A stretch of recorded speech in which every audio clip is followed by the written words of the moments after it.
Hi guys, welcome to the Principles of Microeconomics final exam review. You guys should have been sent a practice exam by your professor. So we're going to go through that question by question and try to clear up any issues you guys had when you tried to solve it on your own. As we proceed through this, if you have any questions, feel free to just raise your hand or shout them out if I don't see you. And I'm happy to answer any questions that you have. Before we get started, do you have any questions about anything exam related? Yeah. Well, the final cover what we're going to see today? Yeah, this is like fairly similar to what you should see on the actual Like exam. same question, similar question. Yeah, similar. I mean, this exam covers the same topics that yeah. Other questions? Okay, so let's jump into the review. So the first question here asks, refer to figure 1, and suppose the government imposes a tax of P3 minus P1. The area measured by A represents what? So sorry, the whiteboard kind of cuts off the graph a little bit here. But we have this, we have a tax that is represented by P3 minus P1. So this area, or this line here, represents our tax wedge. So the area of A up there is going to represent what for us then? Yeah. Producer surplus. Not producer surplus, but consumer surplus. Yeah, remember, consumer surplus is our area below the demand curve, or below what we are willing to pay, and above the price that we actually pay. Okay, so the area below the demand curve and above our price is our consumer surplus. Okay, so the answer is A. Question 2. Scenario 1, supply and demand. Suppose demand is given by the equation P subscript D equals 120 minus 1.5 QD, and supply is given by the equation P subscript S equals 40 plus 2.5 QS. Price is in dollars, quantity is in units. What is the equilibrium price? Okay, so first of all, let's remember that when we look at a supply and demand relationship, right? When we look at a supply and demand relationship,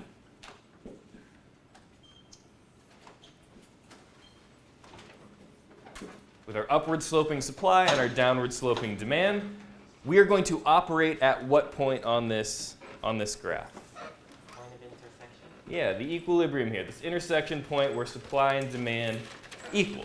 So at this point, our quantity supplied and our quantity demanded are equal to one another, right? They are the same thing. Likewise, the price is going to be the same thing for both supply and demand. So these little subscripts here, this P subscript D, Q subscript D, and P subscript S, Q subscript S, we can get rid of those subscripts when we are in equilibrium, right? Which makes it easy to solve this system of equations, okay? So let's rewrite these without our subscripts.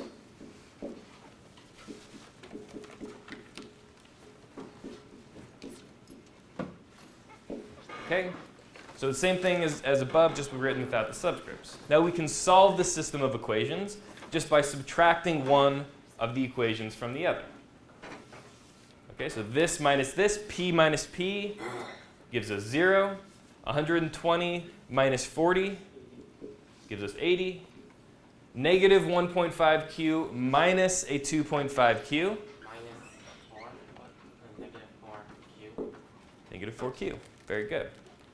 Okay, now we just need to solve for Q, and we will get this equilibrium quantity right here. Okay, so we get 4Q equals 80. So then Q is going to be what? 20.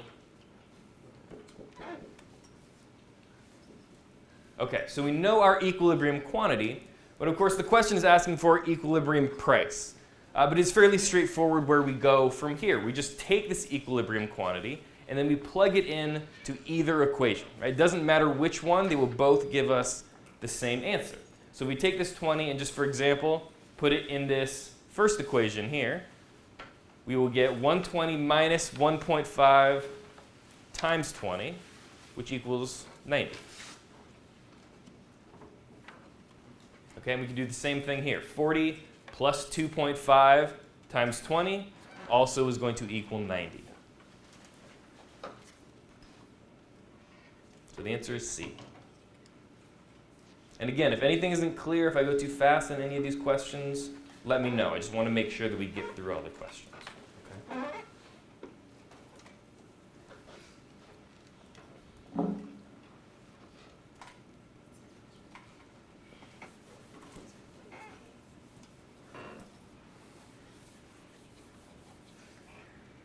Okay? Okay. Question 3 asks, what is consumer surplus when we are in equilibrium?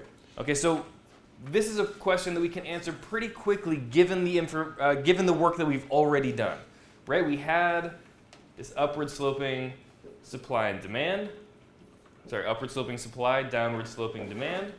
And we know our equilibrium quantity, which was what? Remind me?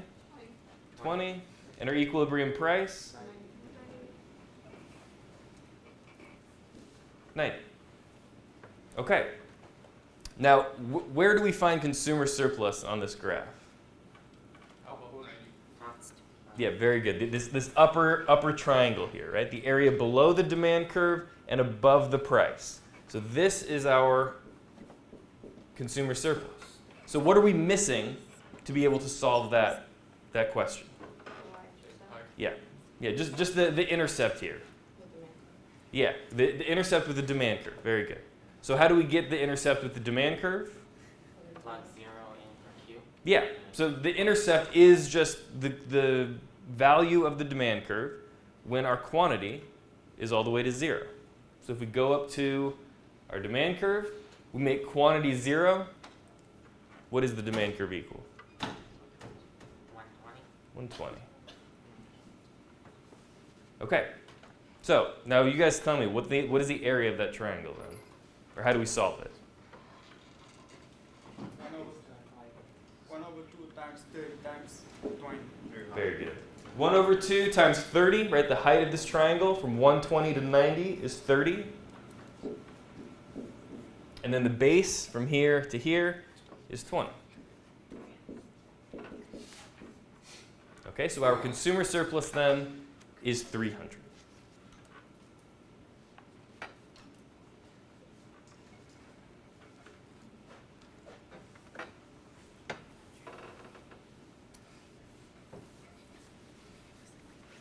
Okay. Question 4 introduces a tax. We have a tax of $20 here, and we want to know what is the deadweight loss. Okay, so we're going to have to recalculate a couple of things. So first of all, I'm going to rewrite these equations again, but I'm going to add the tax in. Okay, so I'm going to start with the demand curve, and I'm just going to add in the tax. So I'm going to do a price plus 20 equals the demand curve. And then the supply curve.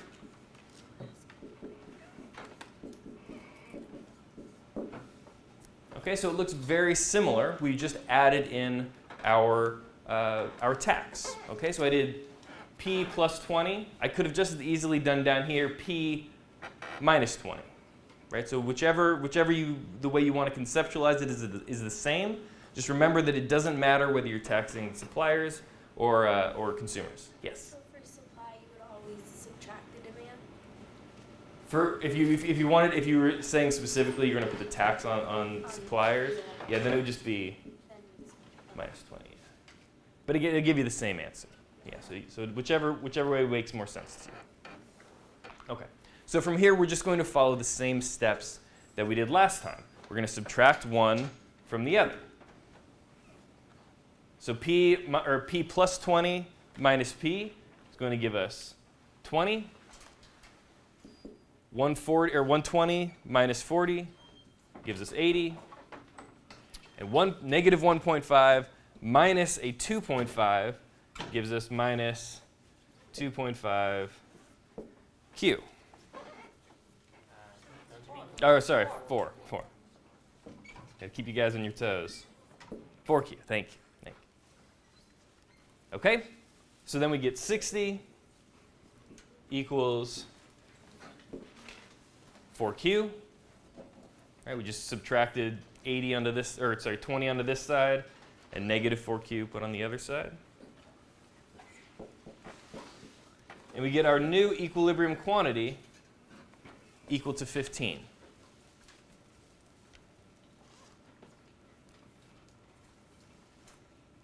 All right.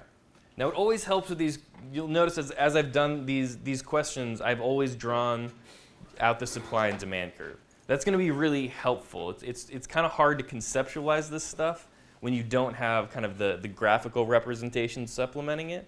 So I really recommend when you do these questions to do this yourself. Okay?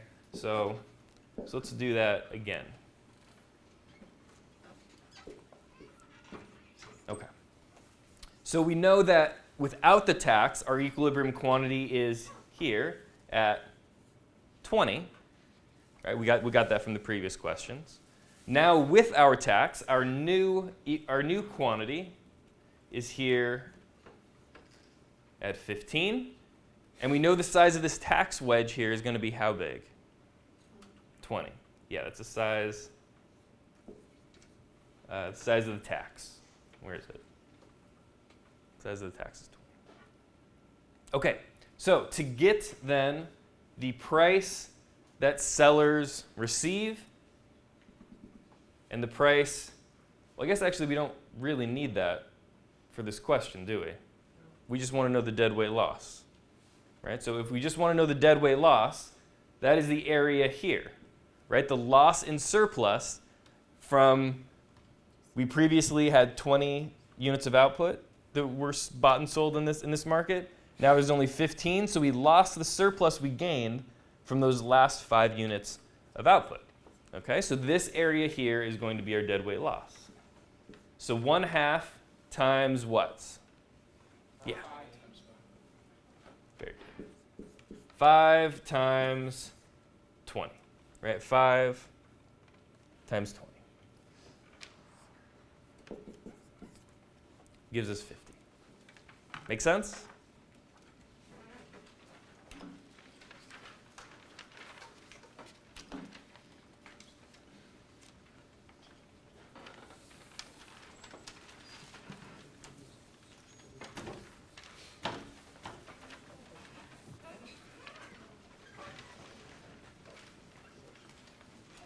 Okay.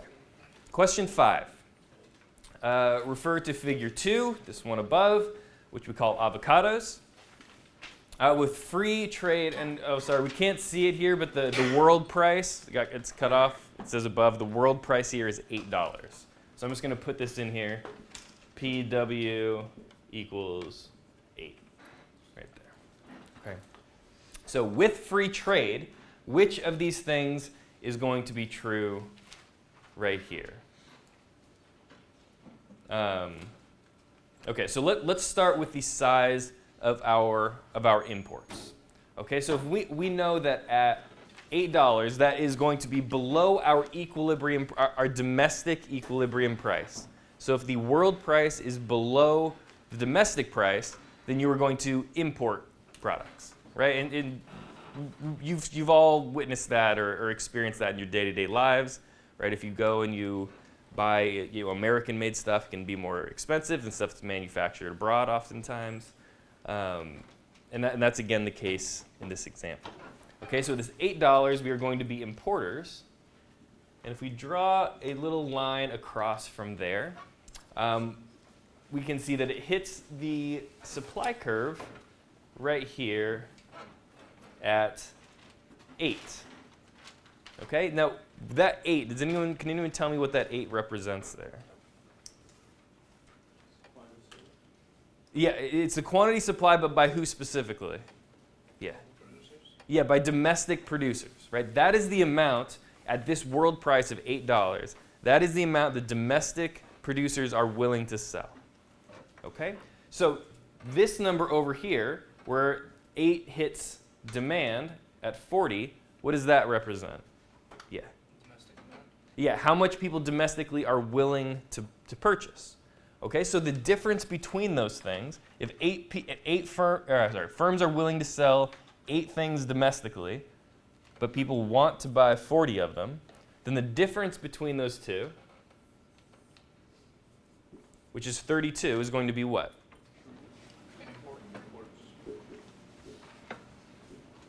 Going to be imports.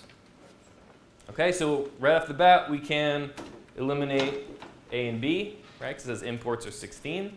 What about this next one here? We're asked for deadweight loss. Yeah.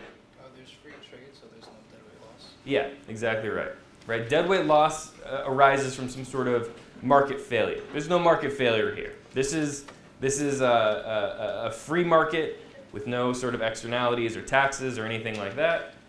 So this is our consumer producer total surplus is all maximized. So there is no deadweight loss in this scenario. Okay, so the answer is going to be C.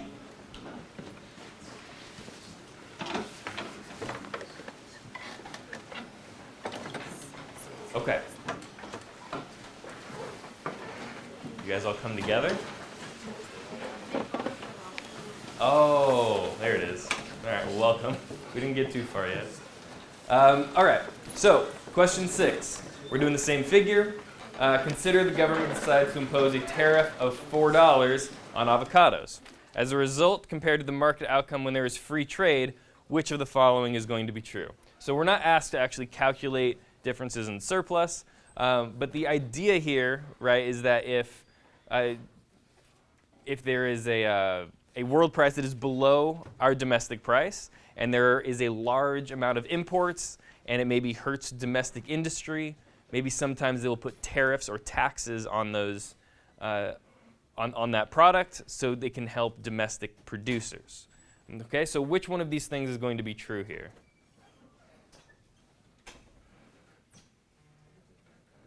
We know it's meant to help domestic producers, right? Let's see. Producer surplus increases. That's right. Right? That's because the price is going to go up. So producer surplus is going to go up. And deadweight loss increases. Yeah, exactly right. Anytime we introduce a tax when there's not an externality, then deadweight loss is going to rise. Yeah, that's from the taxes alone, right? That's from the taxes alone. Yep, exactly right. Okay, so the answer is B. Okay, same example here. Here we want, we want to actually calculate our consumer surplus. Okay, so the world price is 8. We have a $4 tariff. So the effective price that consumers see is going to be up here at 12. So I'm just going to put PT, like the price with the tariff. Okay, so if we go across here, this here at 32, that is at this new higher price. That is how much consumers are willing to purchase. Okay?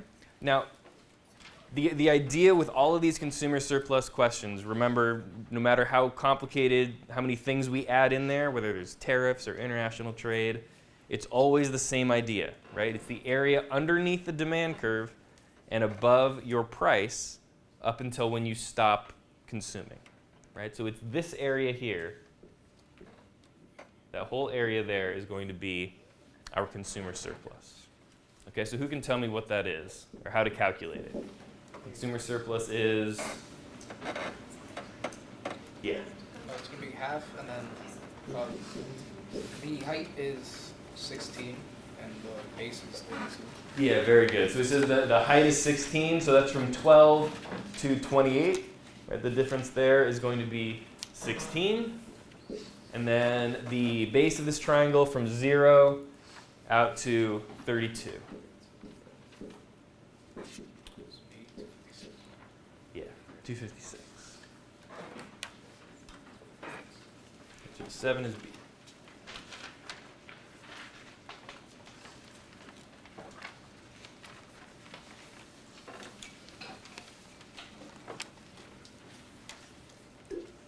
Question 8.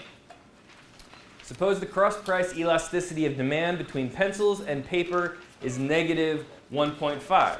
This implies that a 10% increase in the price of pencils will result in a quantity of paper purchased to do what? All right, so first of all, how do we interpret this number all on its own, this negative 1.5? What does this tell us here? What does the fact that it's a negative tell us? Yeah. They're complements, yeah. Now, what about the magnitude? What does the magnitude here tell us?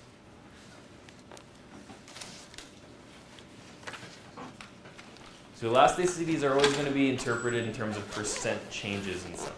So here we're looking at the percent change in the price of one product on the amount purchased of another product, the demand of another product. So it is going to always be a 1% change in the one thing, right? So the 1% change in the price of good B, whatever that is, pencils, and so sorry, a 1% change in the price of pencils is going to decrease the quantity of paper by 1.5%. Right? That's how we interpret that number. So then what is a 10% increase in the price of pencils going to do? Yeah. Good. So this is a 1% change. So then a 10% change is just going to be 10 times the elasticity. How would you calculate a 20% change in price? How would that impact? 30% off. 30% Yeah. change. Yep. Yep. You just multiply negative 1.5 times 20. Yeah. So the negative number for cross-price elasticity is super sensitive? No, the negative number means that they're complements, right? So they're things that are consumed together. Like paper and pencils are consumed together. If it was public transit and cars, right, those would be substitutes. So that would be positive cross-price elasticity.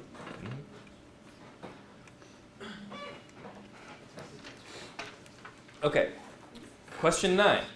How will an increase in lumber prices influence the home construction market? I got it out eventually. All right, so first of all, which side of the model is this going to influence? Is that going to influence demand or supply? Supply, right? Changes in lumber prices are not going to impact how much I want to buy a house, right? But it will impact how much suppliers are willing to sell houses. Okay, so it's not going to be a demand, it's going to be a supply shock. And which direction do we expect that to be? Yeah, very good. Right? If input costs increase, that's going to decrease supply. Right? So the answer is D. Yeah.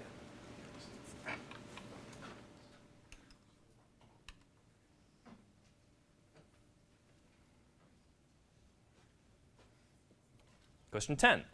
Suppose France can produce 4 phones or 3 computers with 1 unit of labor, and Sweden can produce 1 phone or 2 computers with 1 unit of labor. If they can trade only with one another, then the theory of comparative advantage suggests what? Okay, so this is asking us who should specialize in which good. And what determines who should specialize in which good based on comparative advantage?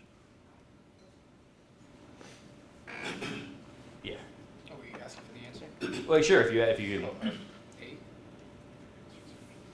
yeah, that is the answer, right? So how we get there is the theory of comparative advantage tells us that the person or the entity with the lower opportunity cost is the one that should produce that thing. Okay? So if we look at France here,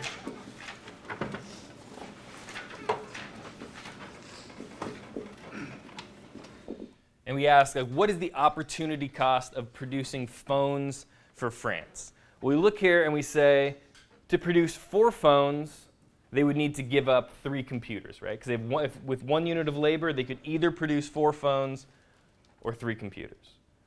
So if they were to produce, opportunity cost is always in terms of like 1 unit, right? So then, to produce 1 phone, how many computers would they need to give up? 3/4. Yeah. So the opportunity cost of phones is 3/4 C, or 3/4 computer.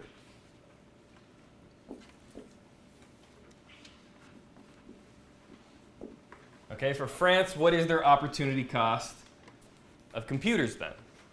With the same thought process. Yeah. 4 over 3.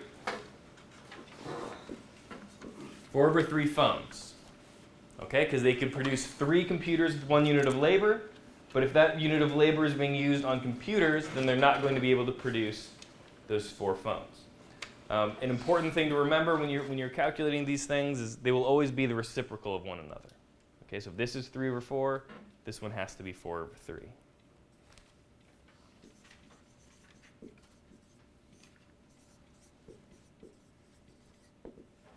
All right, let's do the same thing for Sweden. For Sweden, what is their opportunity cost of a phone? 2 computers. Yeah, right? They can produce 1 phone or 2 computers. So the opportunity cost of 1 phone is 2 computers.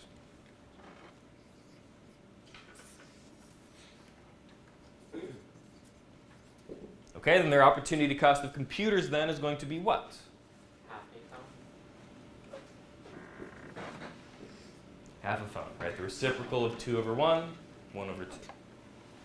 All right, so who has a comparative advantage in phones then? France. France does, right? Because their opportunity cost is only 3/4 of a phone, whereas Sweden's is 2. So for France to produce a phone, they forego producing 3/4 of a computer. Whereas if France produces a phone, they forego 2 entire computers.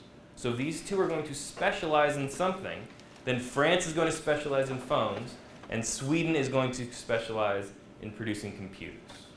Okay, and then they'll trade with one another. Okay, so then the answer is going to be what? A. Yeah.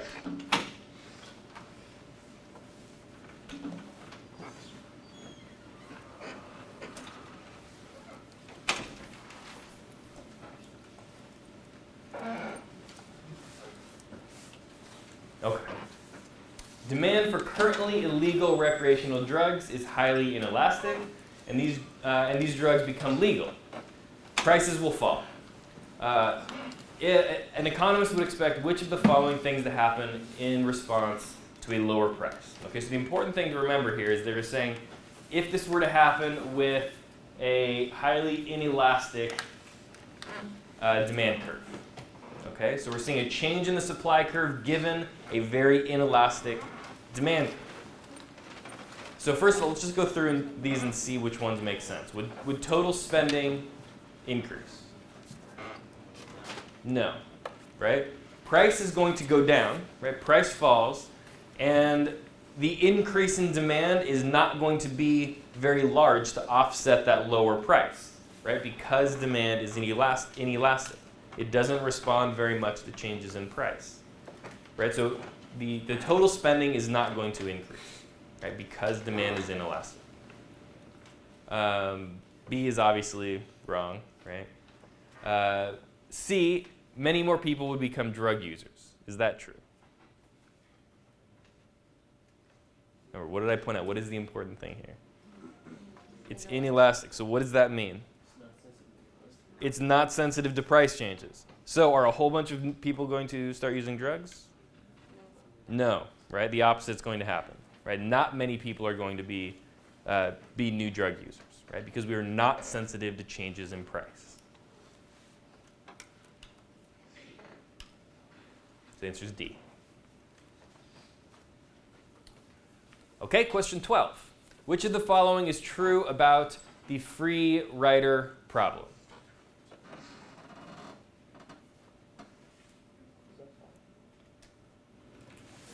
The answer is going to be D for this one.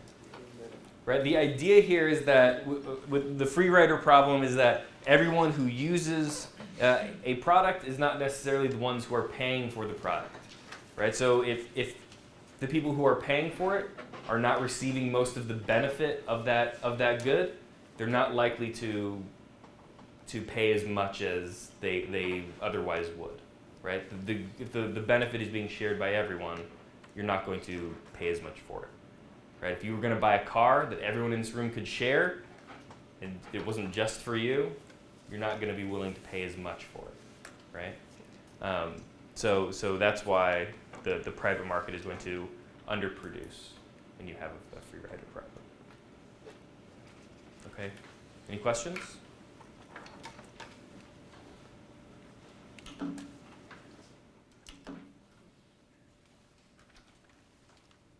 Question 13.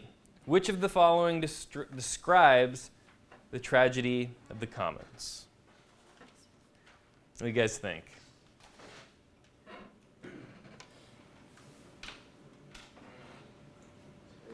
Yeah, it's A, right? Without giving sufficient property rights, depletable goods like Maine lobster will be overused. What is B describing here? Anyone can use Central Park whether or not they generate the tax revenue used to pay for it. Free rider problem, yeah. What about C?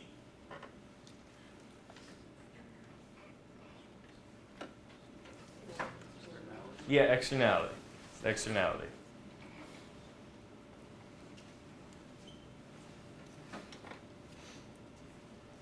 Okay. Right, does everyone see why A is the answer here? Yeah. Would D also be free rider? Yes.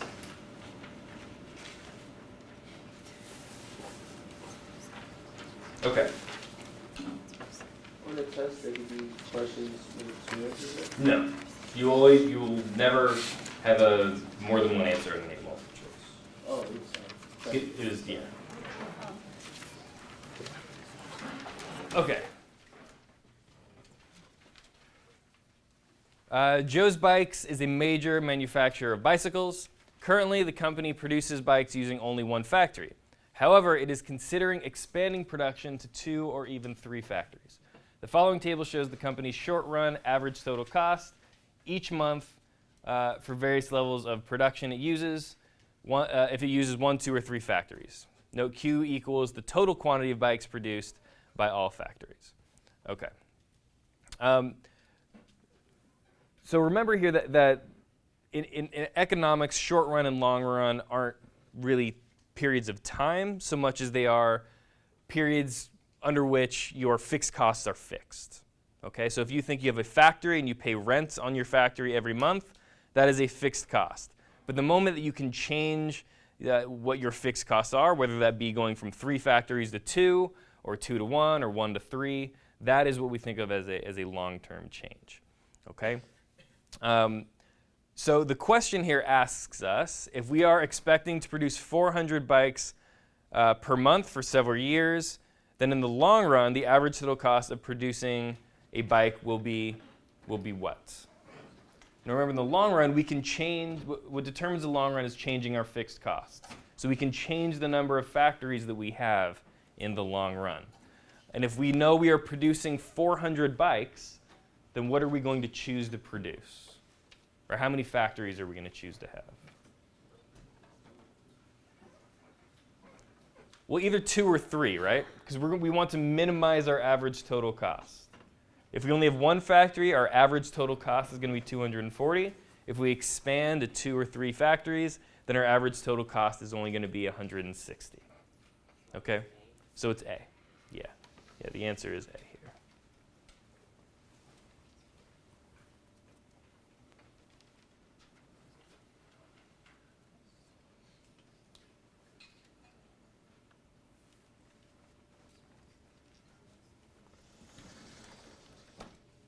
Okay, question 15, I think.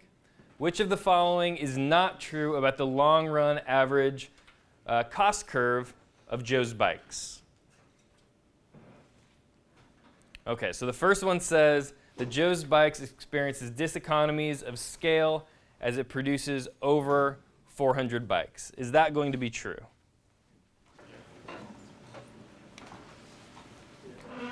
Yeah, that is true, right? Why is that true? Yeah, as you move this way, right, your minimum average total cost is 160 here. Here it's 200. Here it's 360. Right, so your average total cost is increasing as you increase your production above 400.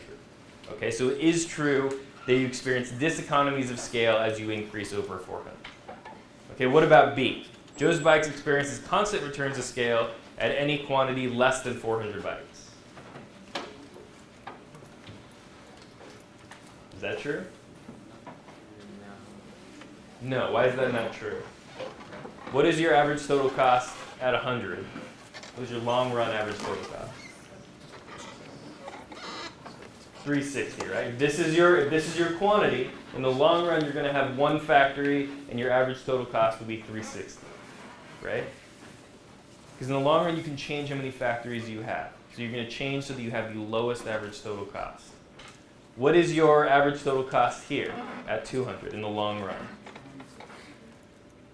200, right? You're going to have one factory because that's where your average total cost is the lowest. What about at 300? 160. Do we have constant returns to scale? No. What do we have? Economies of scale. Yeah. Okay, so then the answer is going to be B. B is not true.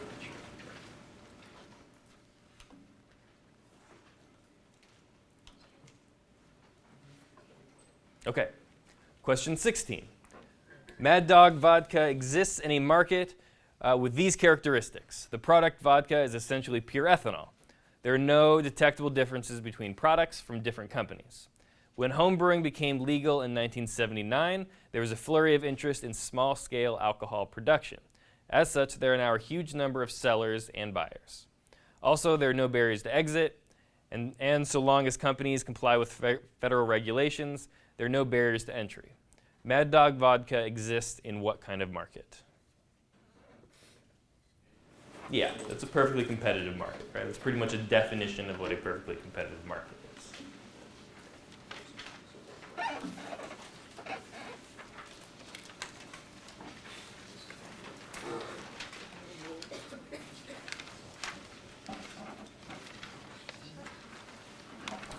Okay. So refer to figure 3, cost curves in a competitive industry.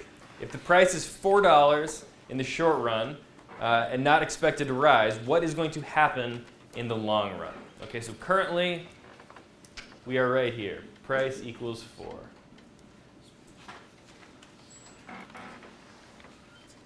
What is going to happen in the long run here?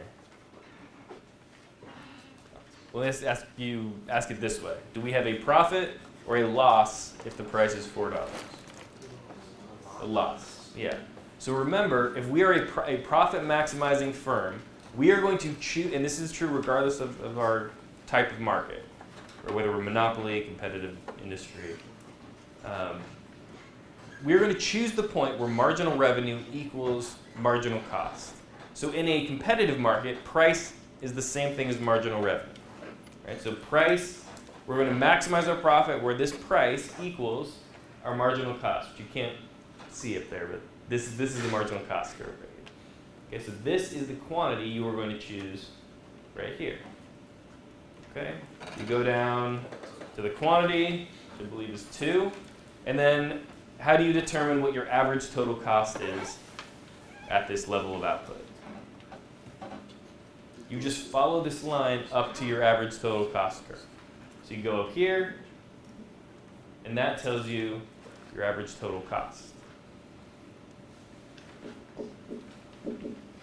Now you may remember that when we have our equation for profit, total revenue,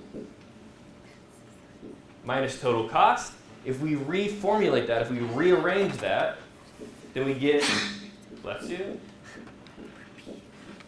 price minus average total cost times quantity, right? Those are the same thing. We just did some algebraic tricks to rearrange this so that it equals this. Okay. So if we look here, price is 4,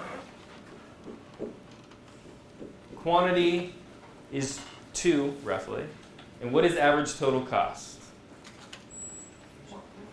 Yeah, 4.5, I think. So this number is negative. We're not actually asked to calculate that. I just wanted to show it to you because it's an important bit of knowledge to have. Okay, so you have negative $1 in profit. Okay, so we know if you have a negative economic profit, what does that tell us? What does having a -1 economic profit mean? Not that you literally make -$1. It means that you are, well, yeah, total cost exceeds total revenue, but we are including our implicit costs here, right? Our opportunity costs. So what this tells us is that we are making $1 less in this market than we could make in our next best alternative. Right? That's what this means, this economic profit. Okay, so what are we going to do in the long run if we're making less money doing what we're doing currently than we could do doing the next best thing?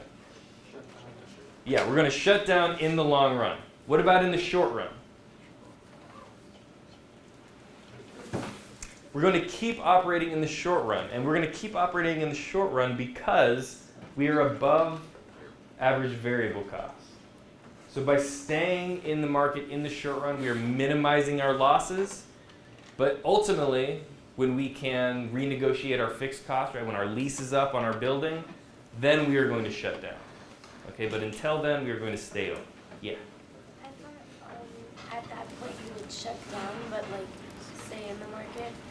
But like shut down, but not exit.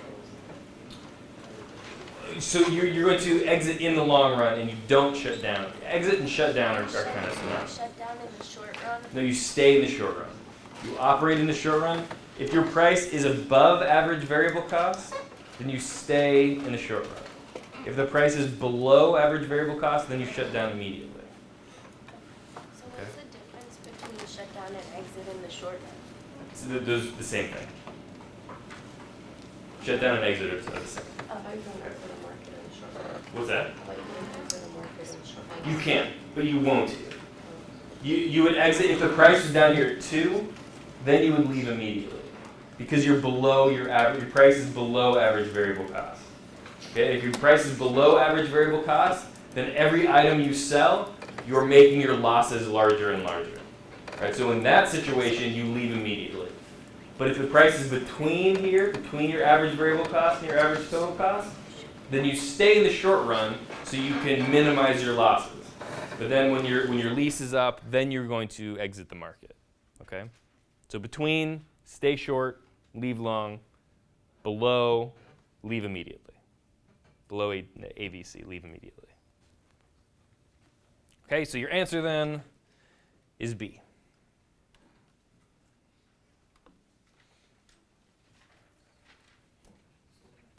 Okay, this is looking at the same figure and wants to know if the price is 6, how many units should the firm sell to maximize profit? So remind me again, how does a firm decide how much to produce?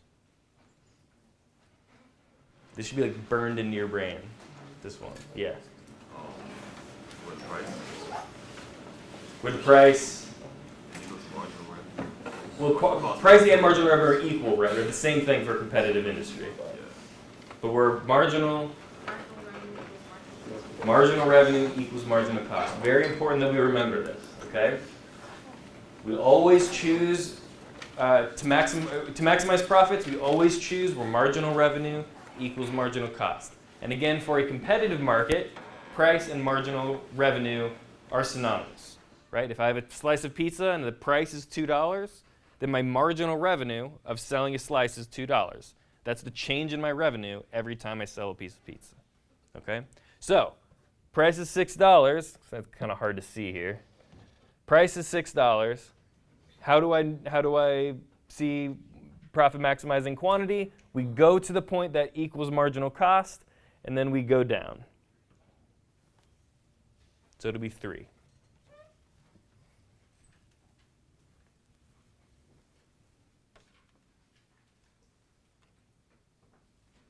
So 18 is B, 3.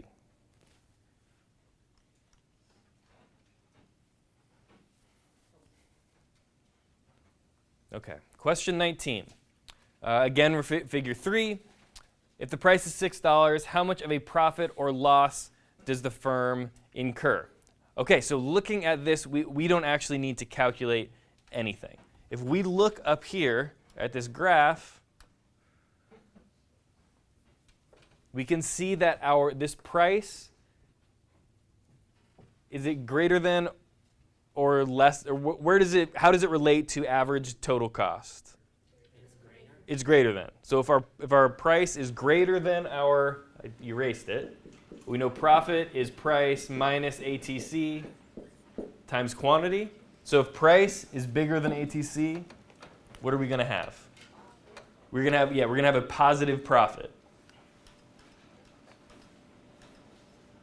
Okay, so which of these things is going to be true here? C. Yeah, we're not going to have zero economic profit. We are not going to have a loss. We're going to have an economic profit. And again, there's no loss. Okay, so the answer there is going to be C.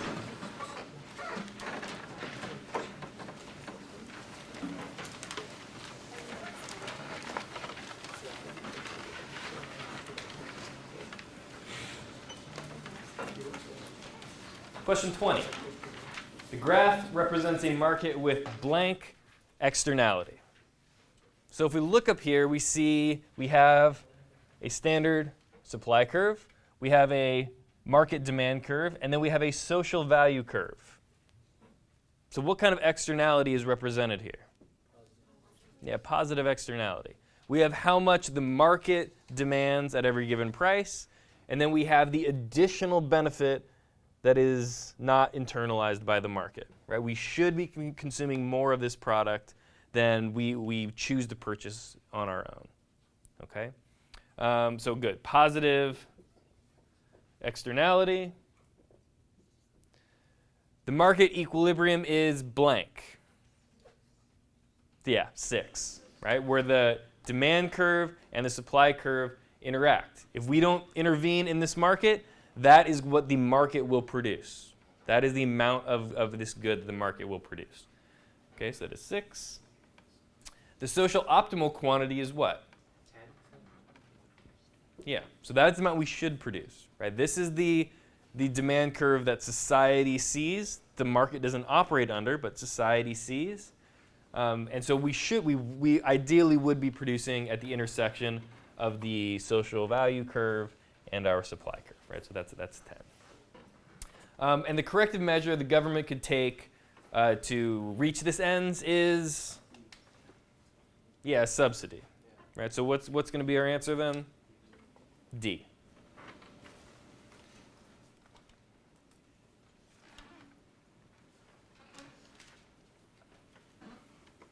Okay. Questions?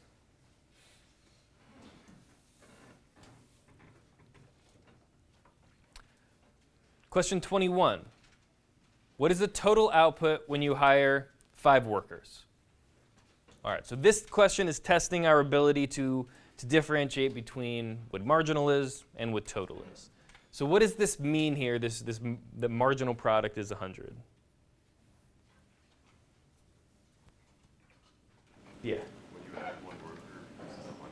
Yeah. Yep. When you add a worker, the change in your total output is going to be 100. So then what is our total output when we hire one worker? 100. Good. How do we interpret this 85? What does that tell us? When I get 2 workers. Say it again? If we have 2 workers, Yeah. marginal. So when we add that second worker, right? When we add that second worker, the change in our total product is 85, right? So it was 100. We hired a second person. Our total product went up by 85. So then our total product is going to be what? 185. How do we interpret that 60? An additional 60 when you add a third. Very good. Yeah, when you add that third worker, your total product is going to increase by 60. Okay, so we're going to keep doing that, keep adding the marginal products up for each worker. So do 100 plus 85 plus 60 plus 45, and then finally plus 30, the marginal product from hiring that 5th worker. And that is going to, if we add those all up, that is going to give us C. Yeah.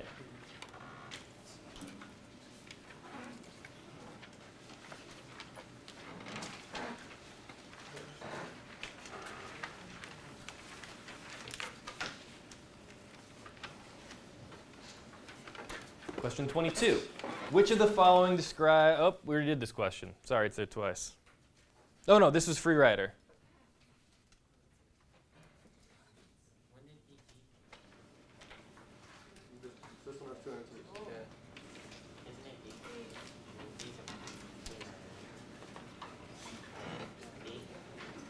isn't it It could be B or I mean, B is the answer, right?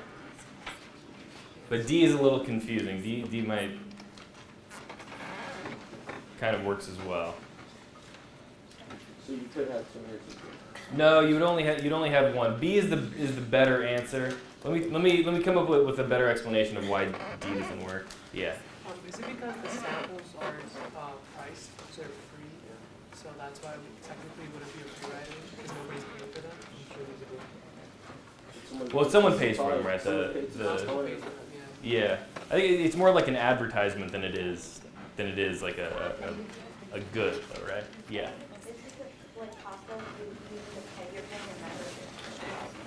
You are paying a membership to go to Costco. That's true. Let me think of a better explanation, and I'll come back to that.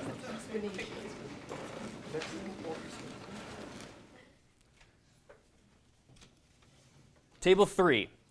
So table 3 is throwing the total cost of 4 firms to eliminate units of pollution from their production processes. For example, firm A, to eliminate 1 unit of pollution, it would cost $49. For firm A to eliminate 2 units of pollution, it would cost $107.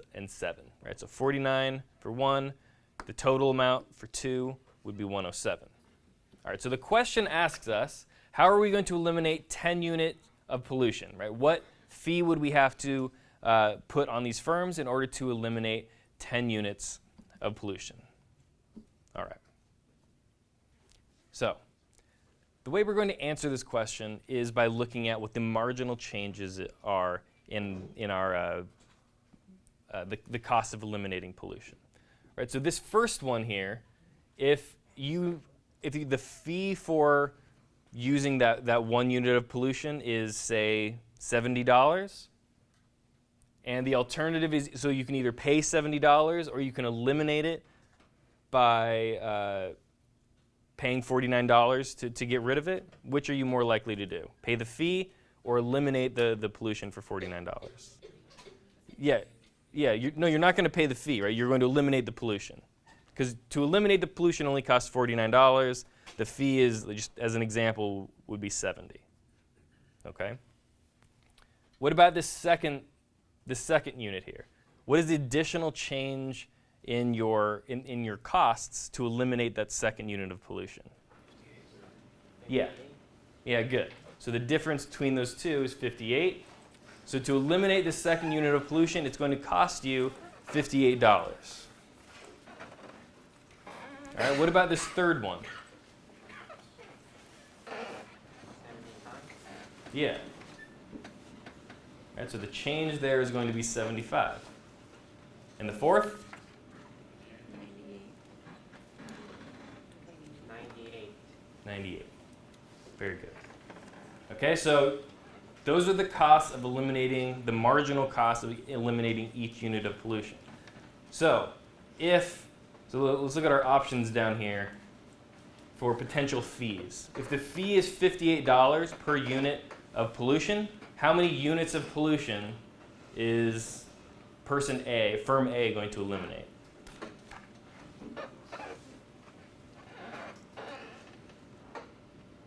Two, right? Let's say all else equal, they eliminate the pollution. Okay, so they're going to eliminate this first one and the second one there. And that's it. What if the fee was $76? How many are they going to eliminate? Yeah, they're going to eliminate 3, right? They only cost them $49, $58, and $75. Right? So they're going to eliminate those first 3. The last one, they'd have to pay an additional $98 to eliminate it, which they wouldn't do. They'd rather just pay the fee of $75. Okay, so we need to do this for each one of these firms. For the sake of time, I'll help you here with a little bit. So this one, the change is 56. 75, and 100. Here it is 58, 77, and 90, 57,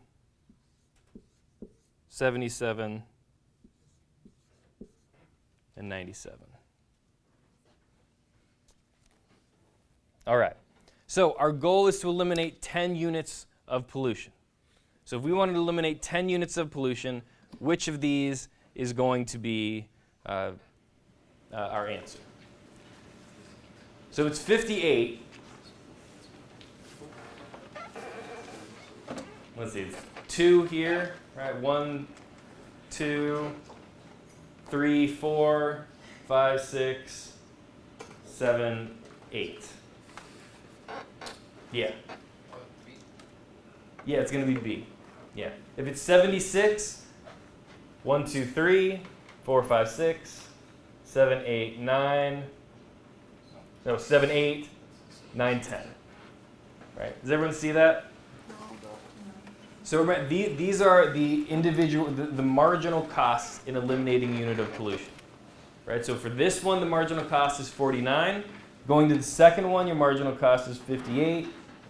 For the third one, it's going to be 75. And for the fourth one, it's going to be 98. Those are the marginal costs of you eliminating each unit of pollution. So if the fee, so you have a choice, right? You can either eliminate a unit of pollution, which costs money, or you can just pay the government a fee of what's going to be $76. So if the fee is $76, is it worth it for you to eliminate this first unit of pollution? Yeah, it is, right? You would rather pay $49 to change your production processes, right, and eliminate a unit of pollution than pay a $75 or $76 fee. Okay? So you will eliminate this first unit of pollution. What about the second one? Where the marginal change, the change in your cost, so the cost of eliminating that second unit of pollution is 58. So you have a fee of $76 or eliminating the pollution for $58. Which are you going to do? You're going to eliminate the pollution. Okay, so you're going to eliminate this first one, and you're going to eliminate this second one. What is the marginal cost of the third unit of pollution? 75, right? Going from here to here is 75. Maybe I kind of wrote it weird, maybe. So going here to here is $75. So the marginal cost of eliminating that third unit of pollution is $75. So are you going to pay $75 to eliminate that unit of pollution, or pay a $76 fee? 75. So you're going to eliminate this unit of pollution. Okay, your last one, the cost of eliminating that fourth unit of pollution is $98. Are you going to pay $98 to eliminate a unit of pollution, or pay a $76 fee? You're going to pay that fee. Okay, so you're going to do this with every single one. With this second guy here, how many units of pollution does he eliminate? 3. 58 is or 53 is less than 76. 56 is less than 76. 75 is less than 76. And 100 is more than 76. So he's going to eliminate 1, 2, 3. Yeah. Where's 76 coming from? Well, I'd say the answer is B. Okay. So the fee, but you would go through each of these potential fees and see which one adds up to 10. Person C, how many is she going to eliminate? 2, right? 45, 58, but then 77 is greater than 76. So this third one and the fourth one are not going to be eliminated. It's this one here and this one. Fourth person? 2.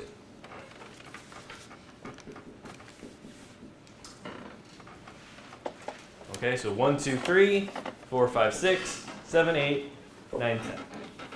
Okay, so if the fee is 76, 10 units of pollution will be eliminated. So the answer is B.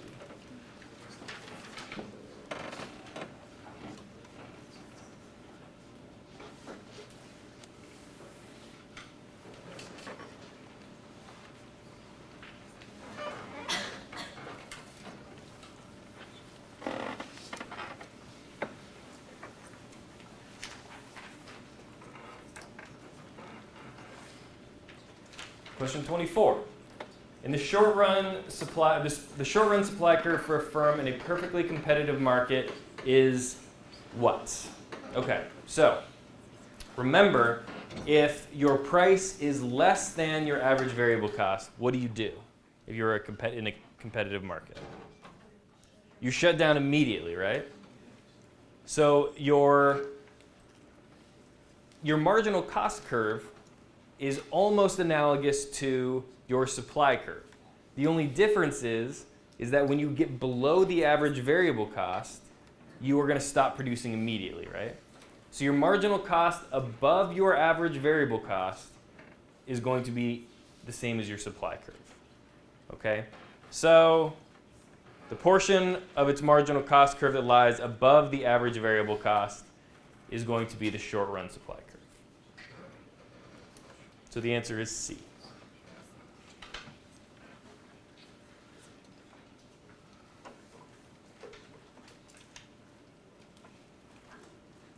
Question 25.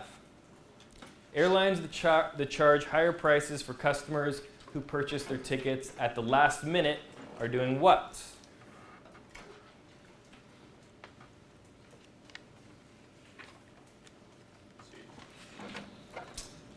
Well, they're not perfect price discriminators. Right? Perfect price discriminators is someone who can look at everyone's willingness to pay and charge them what they're willing to pay. So we're not quite able to do that here. B, yeah. So they're price discriminating by identifying passengers with a higher reservation price. All right, with the idea that if you're buying last minute, you really need to make that flight right now.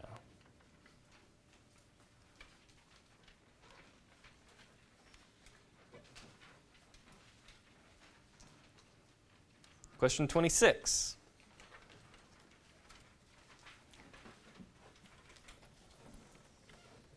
Consider the town of Dixville, Knox. Besides voting first in the first primary of presidential elections, Dixville, Knox's three families, the Trumpeters, Clintonians, and Sandersons, all of equal size, decide how many police officers to hire each year at their annual town meeting. The table below shows each family's willingness to pay for the monthly cost of hiring each police officer. So the question asks us, suppose that the monthly cost of hiring each police officer is $400. Then the socially optimal number of police officers to hire is what? Okay.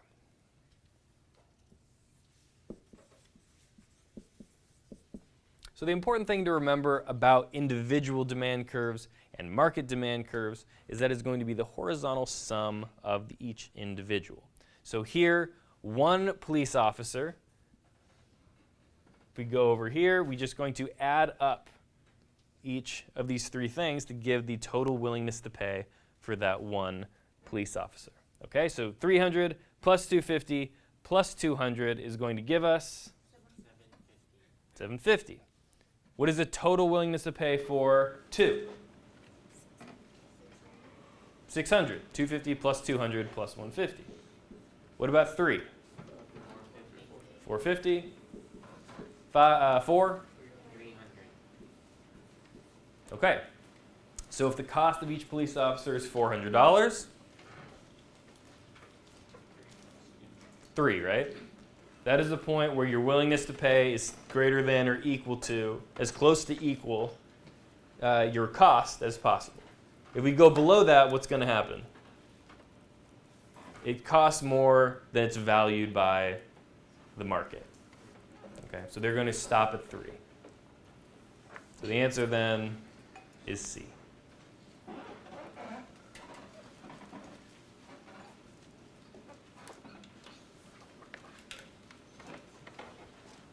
Suppose that a monopolist faces the following demand for a good. We have our price, we have our quantity, and we are asked the total revenue from selling 6 units is blank, and the marginal revenue of that 6th unit is what? Okay, so first of all, total revenue of 6 units. What is it going to be? 30, yeah. Remember, total revenue, price, times quantity. So it's 6, a quantity of 6, 5 times 6 gives us 30. Now, what is the marginal revenue of that 6th unit? Yeah, right? And we know that because marginal revenue tells us the incremental change in our revenue when we sell one more thing. Okay, so what is the change in our total revenue going from 5 to 6? What was our revenue when we sold 5 things? 30. 6 times 5 is 30. Our revenue at 6, 5 times 6 equals 30. So our marginal revenue is going to be 0, right? It did not increase when we increased our output from 5 to 6. Okay, so the answer is B.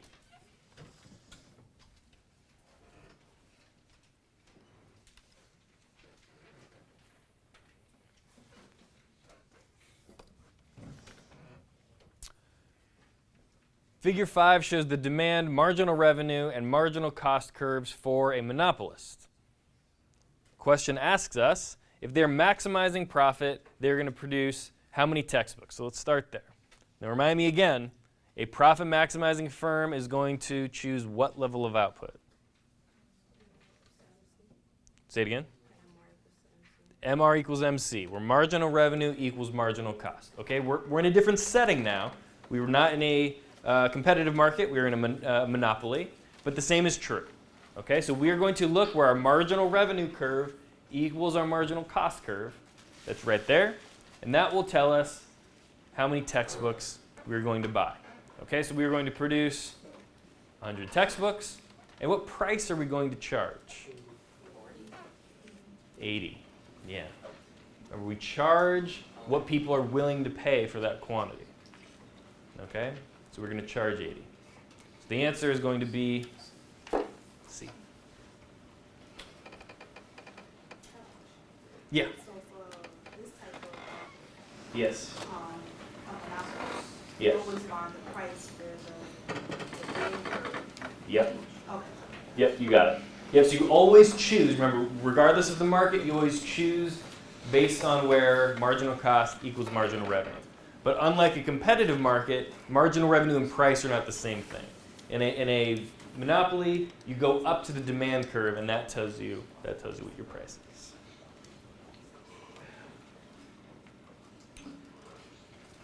Okay. Question 29. Using that same graph, the consumer surplus is going to be what? Let's look up here.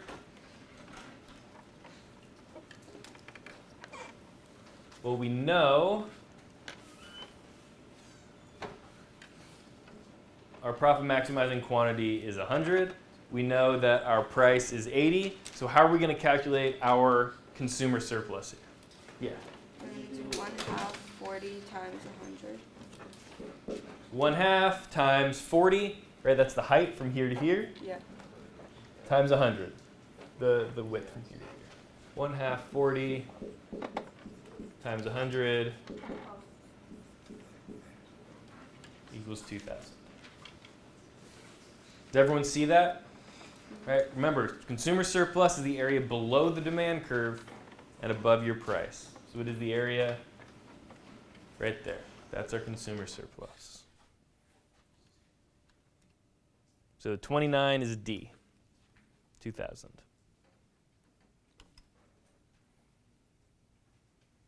Okay, same question. What is our deadweight loss?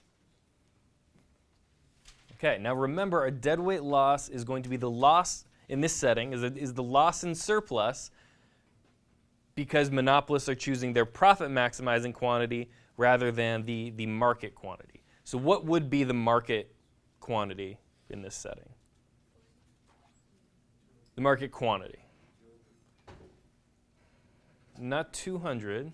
That would be the 150. Remember, it's just overthinking this, I think. Right? It's just where demand and supply intersect. Right? Marginal cost, remember, is the same basic idea as supply. Okay, so our market quantity is here at 150. In the monopoly setting, we are only producing 100. So the loss in surplus is going to be the surplus you lost because you consume and produce those 50 fewer things. So what is the area of that triangle there? Right, that is our deadweight loss. And how do we calculate that? 1/2?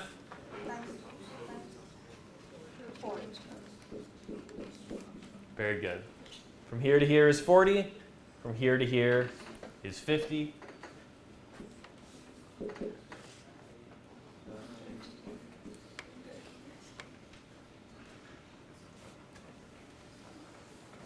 Make sense? Yeah. With the area to the left of the deadweight loss also produces surplus? So yeah, exactly right. This area right here, all of this area here is going to be producer surplus. That was his question. Not asked here, but that is right.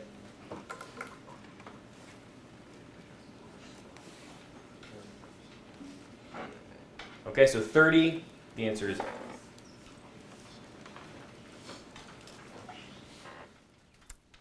Suppose demand is represented by that equation there.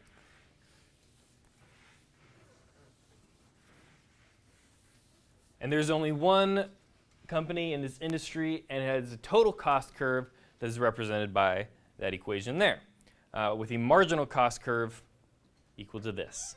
What is the monopolist's profit? Okay, so this is a fairly hard question, I think. So again, let's remember that when we have these questions, it is best to start by drawing a graph, okay? Because at least in a very general sense, all of these graphs are going to look basically the same. Right? This is a monopolist. We know what a monopolist graph looks like. If you forgot, right, it was 2 questions back, or 1 question back was the graph of a monopolist. So you have downward sloping marginal revenue curve, downward sloping demand curve, upward sloping marginal cost curve, and an average total cost curve that looks something like that. Okay, so remind me again, how do we decide where a monopolist operates? MC equals MR. Okay, so this is the point here how we get our quantity. Okay, so we have our marginal cost. We need to get, in order to find what that quantity is, we need to also get our marginal revenue. Okay, so to get that, we're going to start by calculating our total revenue. So what is total revenue? How do we calculate total revenue? P times Q. Yeah, exactly right. P times Q. So we have P here, right? We have the equation for P. The demand curve is the equation for P. So P times Q is going to be 22 times Q minus 2Q squared, or Q times Q. Right? That is our total revenue equation. Does everyone see how we got that?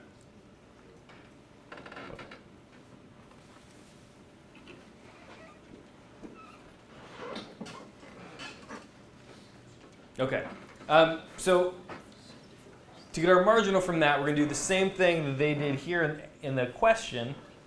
You see this is total cost, and from that you can get marginal cost.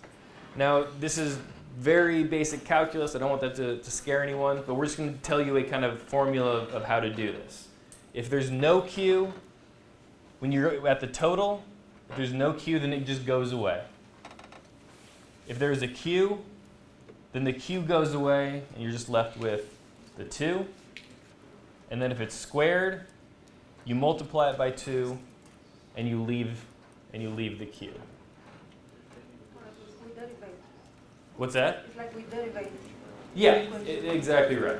Exactly right. So here, 22Q, you give a Q, you're going to get rid of the Q. 22, and then minus 2Q, 4Q.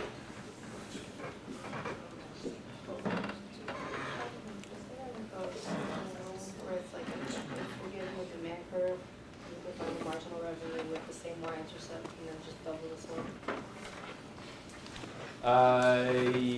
Yes. Yeah, that will work. So if a simpler way perhaps of doing that is if you have the demand curve, the marginal is just going to be this with double the slope. Okay? That's what we got. Okay? So this with double the slope is our marginal revenue. Okay, so we have our marginal revenue. We have, yes. I have a question. Yeah. Is that always true? Like, because like the marginal revenue is the derivative of the total. Yeah. That's just always true. It will always be true. Okay, we have our marginal revenue. We have our marginal cost. We know that these two things, we choose our profit maximizing quantity when those two things equal one another. So we're just going to set these equal. 22 minus 4q equals 2 plus q. Okay, then we just solve that equation, and that gives us our equilibrium quantity. Okay, so we subtract 2 here. We get 20. Bring this negative 4 over to this side. 20 equals 5q. Q equals. Okay, so I'm going to put this in here like that. Okay. Now, what do we need to calculate our profit? Well, remember, what is our equation for profit? P minus ATC times quantity. Okay, so we have one of those things. We have quantity. So we can plug in 4 there. How are we going to get our price? Yeah. I have a question. Yeah. You said marginal revenue equal to marginal cost. Yes. So shouldn't it be 2 plus 2q? Uh, Oh, okay. yeah. Okay. How do we get our price? Yes. You plug, yeah, exactly right. You just take this 4 and you plug it into the demand equation, and that will give you your price.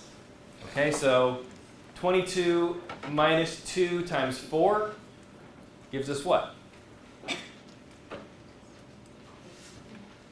14. 14. Yeah, 14. So it'll be 22 minus 8 gives us 14. Okay, so we can plug this in here. Okay, now the last thing we are left with is our average total cost. And we can see here that we do not have an equation for average total cost. What we do have is our total cost. How are we going to get total from our average? Divide by q. Let's divide by q. Right? So your average total cost equals 4 divided by q plus 2 times q divided by q just gives us 2. And then q squared divided by q just gives us q. All right, so that is our equation for our average total cost. What is, at a quantity of 4, what is our average total cost? Yeah, we just plug that in, right? So you plug in 4 here, and you plug in 4 here, and you get 1 plus 2 plus 4 equals 7. All right, now we can go put this in down here. 14 minus 7 times 4. 28. And it's in thousands of dollars. C. Answers. You can also do total revenue minus total cost, right?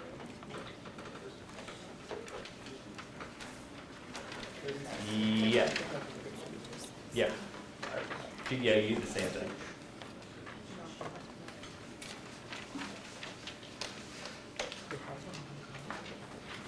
Okay, so now we're returning to our price discriminating topic.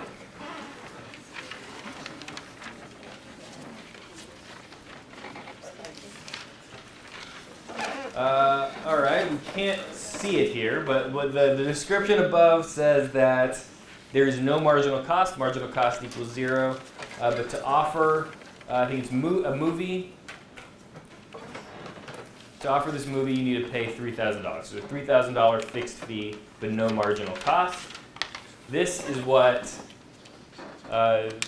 the number of tickets seniors will buy at every price, the total revenue at every price for the seniors.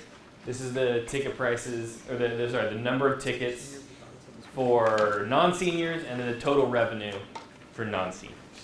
Okay, so the question asks us, how would you charge seniors and non-seniors individually to maximize your profits? So if you could price discriminate between seniors and non-seniors, how would you do so to maximize your profits? Okay. So this one having a marginal cost of 0 makes this a pretty easy question to ask. Because the idea here then is that you are going to keep going until your marginal revenue equals 0. Because remember, you maximize profit where what? Marginal revenue equals marginal cost. So your marginal cost equals 0. So you're going to keep decreasing your price until your marginal revenue equals 0. Okay? So if we go, this is our total revenue in this column here. At what point does total revenue, at what point does marginal revenue equal 0? Can you tell? Well, it's the point when total revenue is going to stop increasing, right? That's when marginal revenue is going to equal to 0. So at what point does that happen? At a price of what? At a price of 8. Yeah. Right? That is the last point when marginal revenue goes up. Right? What is the marginal revenue of going from 180 to 140? Right? It's going to be the change here, right? The increase in your total revenue is going to be your marginal revenue here. But you can see if we were to lower the price even more from 8 to 4, what happens to our marginal revenue? Yeah, it's negative. So if we are maximizing our profit, we are going to charge seniors a price of $8. What about for non-seniors? 16.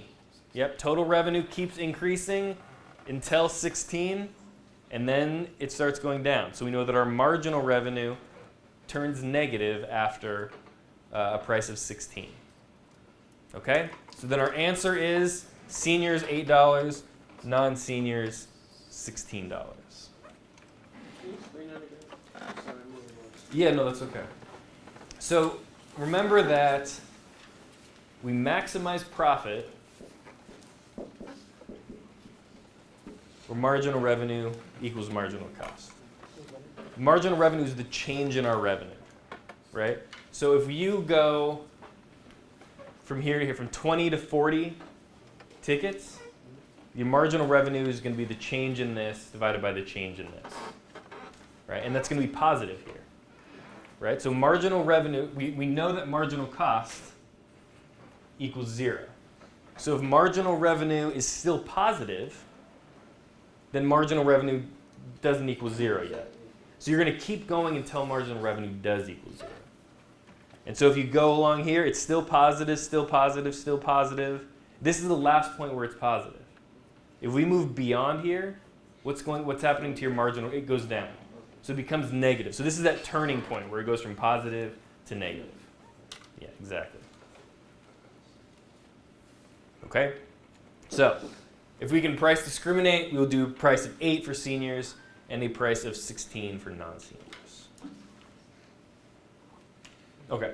Now let's say the price discrimination doesn't exist. How will that change how we make our decision? Okay, so let's look at the same graph here. And we need to ask ourselves, at what point is that same idea true if we are lumping all of the revenue together, right? So instead of saying at a price of 20, we earn $40 or $400 from seniors and $440 from non-seniors, we just look at the total of those things, right? Because we can't price discriminate anymore. So at one price, what is the total amount that we would earn? Okay, so let's look at 20. what is the total, or sorry, let's do from the beginning. At 36, what is the total amount that we would earn, or total revenue? 720, right? 0 plus 720 gives us 720. What about here? 1280. Here?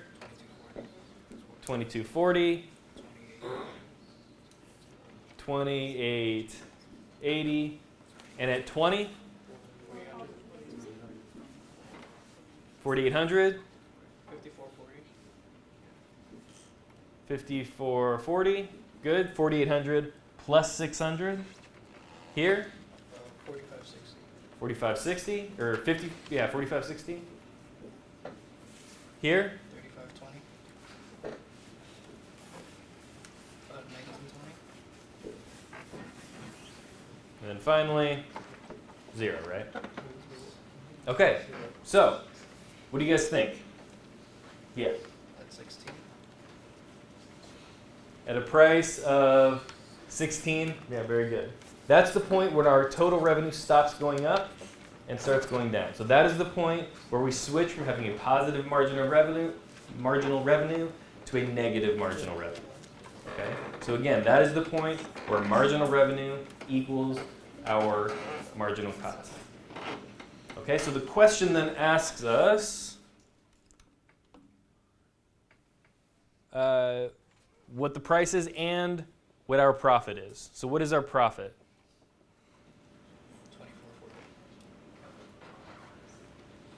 2440. Yeah, right? Because we had to pay 3,000, right? We had to pay 3,000 for the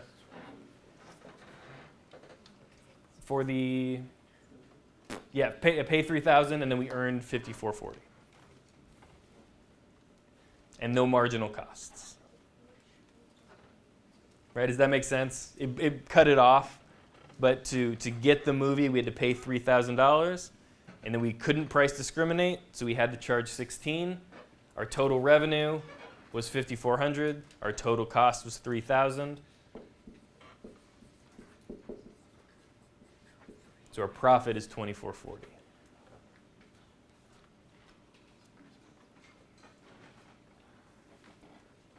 Okay.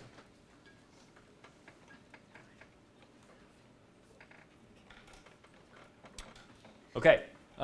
This next question asks us, how much producer surplus is lost by not practicing price discrimination? Well, remember, if we think about what producer surplus is going to be the difference between the price that you charge and your marginal cost, right? So it's since marginal cost is 0 in this case, it's just going to be the profit you would earn in one minus the profit that you would earn from the other, or your total revenue in one minus your total revenue from the other. Right? So we know that in our second case, it was 5844. Now if we charged seniors 8 and we charged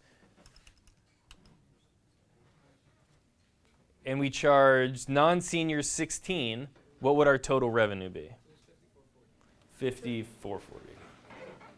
And then it's going to be 5920. 5920.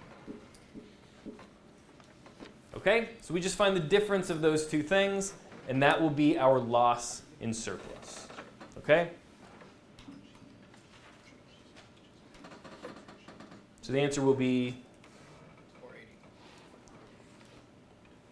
Sorry, that was the wrong question. 480, C.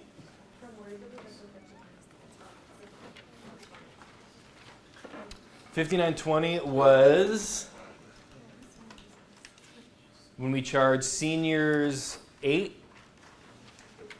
we earned 1120, and we charged non-seniors 16, and we earned 4,800. So 4,800 plus 1120.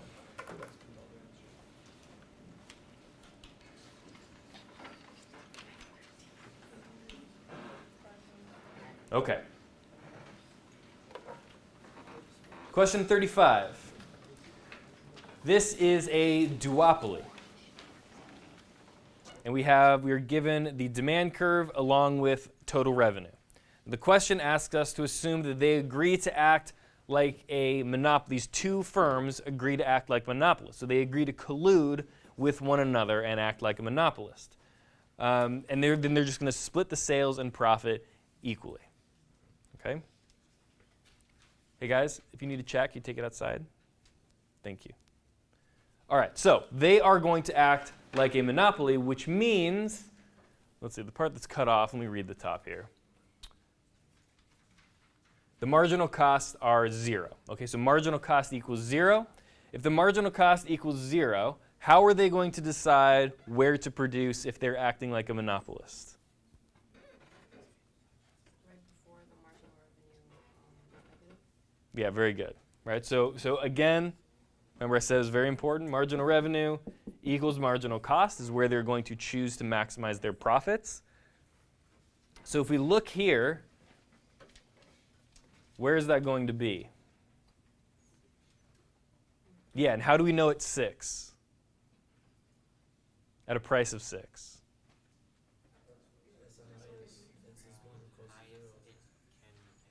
Yeah, that is the point when your total revenue stops increasing and starts decreasing. So here, marginal revenue is positive, and then after this point, that's when marginal revenue becomes negative. Okay, so this is the point. Remember, in this example, marginal cost equals 0. So we are going to go to the point as close as we can to where marginal cost equals 0. And that's going to be here at a price of 6. Okay, so then we are asked, how much does each person make assuming 0 costs? Okay, so first of all, how many units then is each person going to have? 320, right? They're splitting the market equally. So there's 640 is the total quantity. They're each going to split it at 320, which means what is their profit going to be? Or $3, 320 at 6 units. Bless you.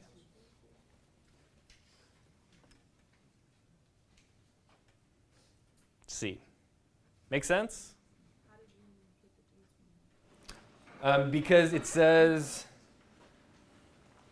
they act like a monopolist and they split the sales and profits equally. And we can see that if we know that the equilibrium price is 6, the total sales is 620 or 640, and they're just going to split that equally. So 320 each.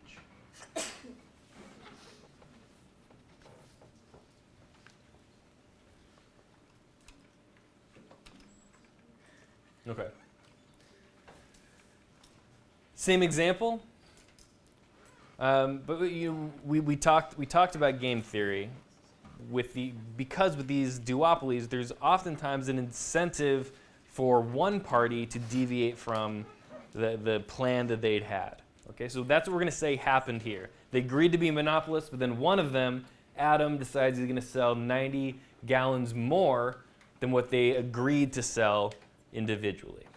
Okay, and then Eve is going to respond by selling 90 more additionally as well. And the question is, what is going to happen next? Okay, so let's look up here.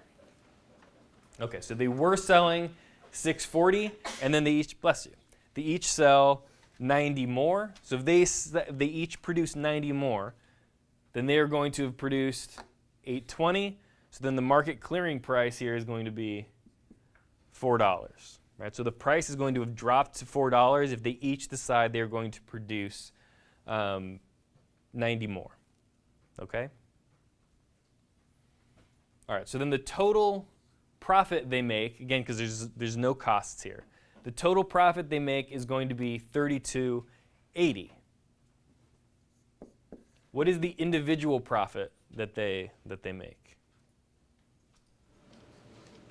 $16.40. Yeah, just this divided by 2, right? Okay, so the question then is, what is going to happen next? Well, let's look at our options. Okay, so one option is that Adam sells 90 more. The second option is that he doesn't respond because they've reached Nash equilibrium. C is that Eve sells 90 more, and the D is that Adam cuts back his sales by 90. Okay, which of those things is going to be true? Yeah, well, I think. Let's see.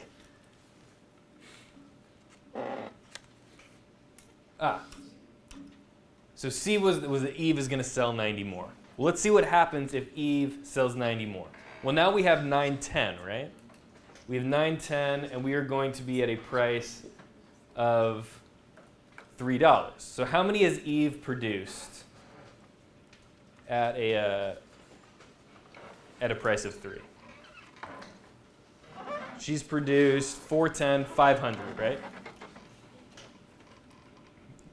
Does everyone see what she produced 500? Because they've been splitting the market at 820, right? So 410 each, and then she decides to produce an additional 90.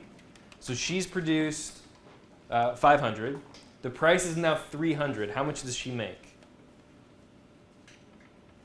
500. She makes 500. Price is 3. 1,500. Was that a good idea for her to do that? No, because what was she making before? 1,640. So she does not have incentive to increase her production. What about Adam? Will he increase his production by 90? Yeah, same problem, right? If he increases his production by 90, he will only make 1,500 as well. What about decreasing? If she decreased her production by 90, how much would she be producing then? Less. Right? They're at 410 each now. She decreases by 90. 320, right? She's at 320. If she does that, they'll be back at a price of 5. What's 320 times 5? 6. Not quite. 1,600. Is that a good idea? No. So they're at Nash equilibrium. Remember, Nash equilibrium is the point where no one has incentive to deviate. Okay? At this point, at 820, no one has incentive to move. Any unilateral move is going to result in that person being worse off. Okay? So, if they do these things, we are at a Nash equilibrium B. Right? No one responds, and they just stay at that point. Yeah. But they're still better off when they're splitting it, right? Oh yeah. But if you do that initial move, Yeah. that you're better off. But then if the other person responds, yeah. Okay. 37.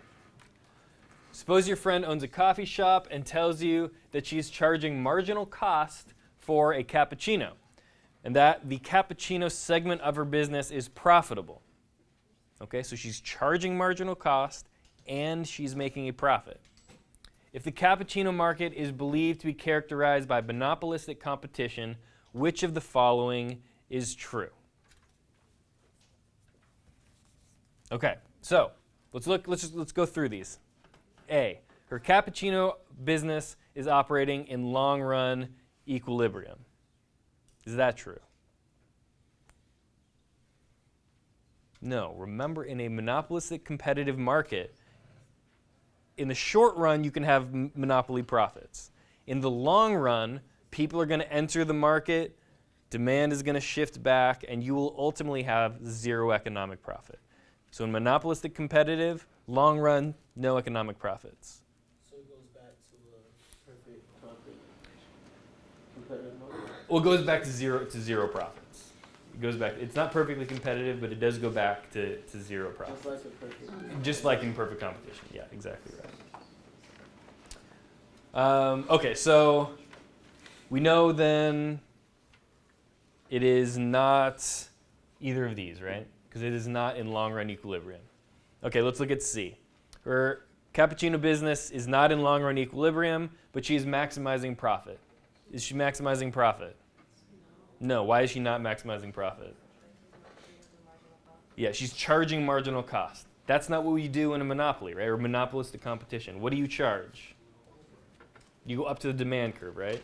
You choose where to maximize profit, where marginal cost equals marginal revenue, but then you go up to the demand curve, and that's the price you charge.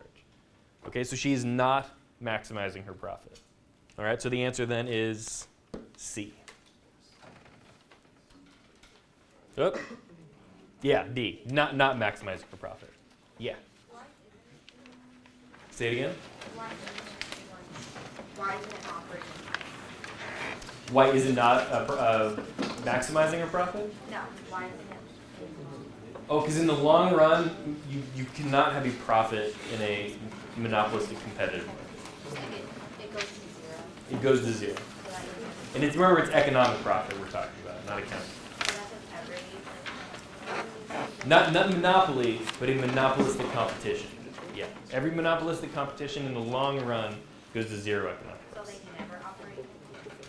They operate in the long run, but remember, zero economic profit just means that you're not making more money than you could make doing your next best alternative. Right? It doesn't literally mean that you make $0. Right? So if you're like choosing between two jobs, one pays $80,000 and one pays $75,000, then your profit is $5,000. Right? Because you make $5,000 more than your next best alternative.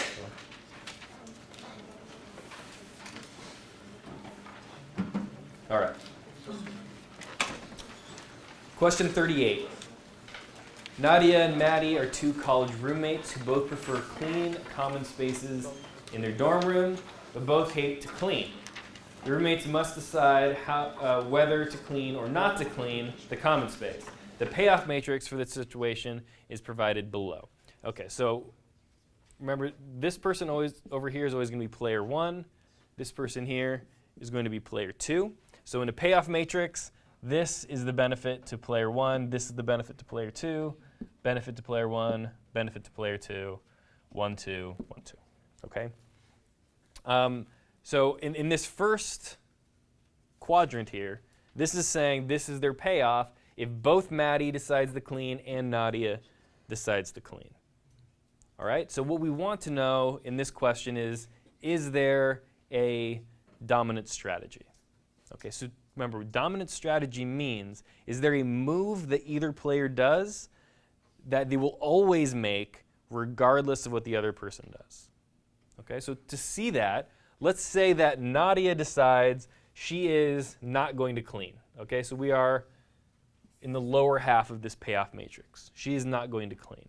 If that is true, what is Maddie's best move? What should she do? Not clean, yeah. Because if she cleans, she'll get $7 units worth of benefit, whatever this is. Here, she'll get 10 units of benefit. So she would choose not to clean. Now, what if Nadia decided she was going to clean? So we're in the upper part of this payoff matrix.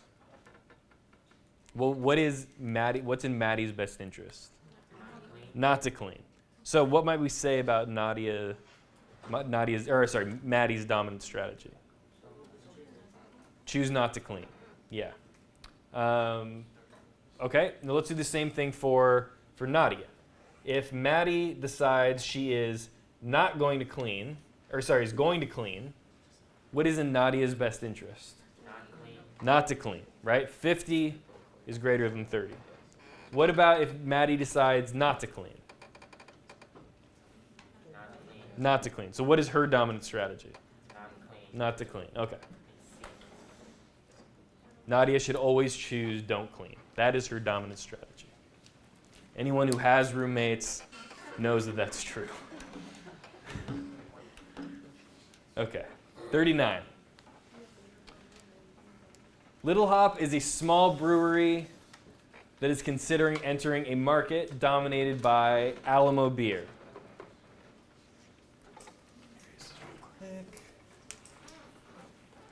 Each company's profit depends on whether Little Hop enters and whether Alamo beer sets a high price or a low price. The situation is illustrated in the payoff matrix below.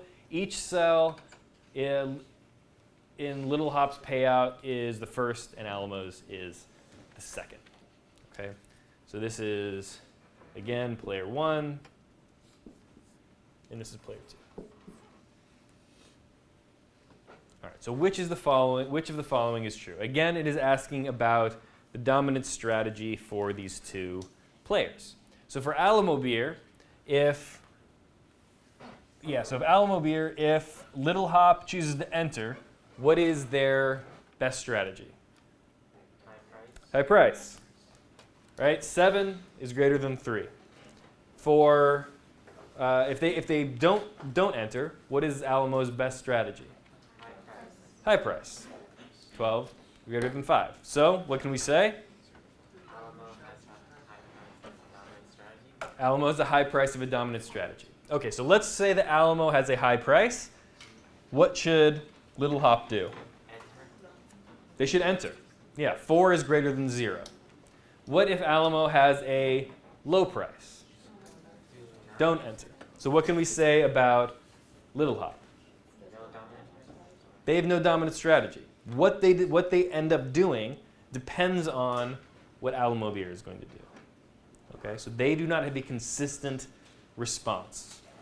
They are going to enter or not enter depending on what Alamo does. Okay, so then what is our answer? The dominant strategy for Alamo is high price. The Little Hop does not have a dominant strategy. Very good.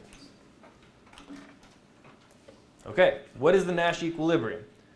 So remember, Nash equilibrium is the point, or is the points where neither firm has any incentive to deviate. Okay? So let's go through cell by cell here and see the points where anyone has incentive to deviate. So let's start here in this top left cell. Does either firm have incentive to deviate here?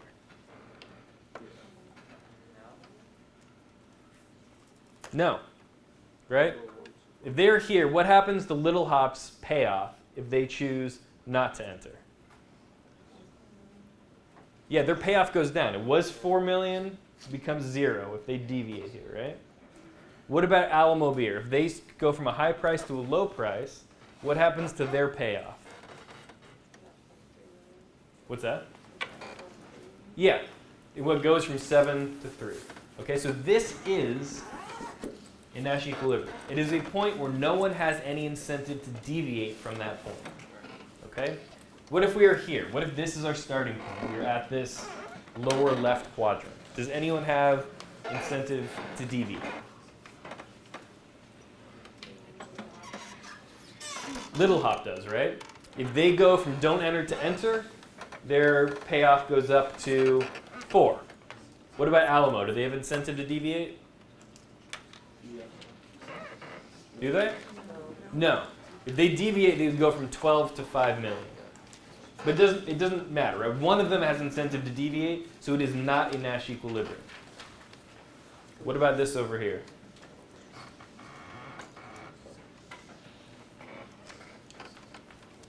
Anyone have incentive to deviate? The top right? Alamo. Does Alamo? They both do. Yeah, right? If Alamo switches, they go from 3 to 7. What about Little Hop? They go from 0 or negative 1.5 to 0. Right, so both of them have incentive to deviate. So that is not a Nash equilibrium. Okay, finally, if we are here, do we have incentive? Does anyone have incentive to deviate?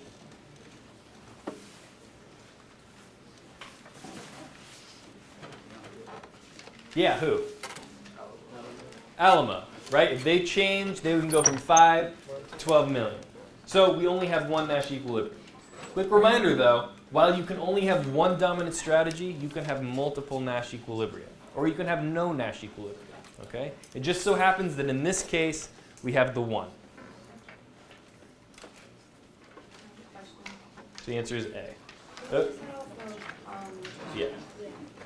Considering the dominant strategy is high price, isn't based off like what they want to do, like Alamo or high price products? Well, but you don't. If they both had dominant strategies, then it would be easy. Thank you guys. That's all we got.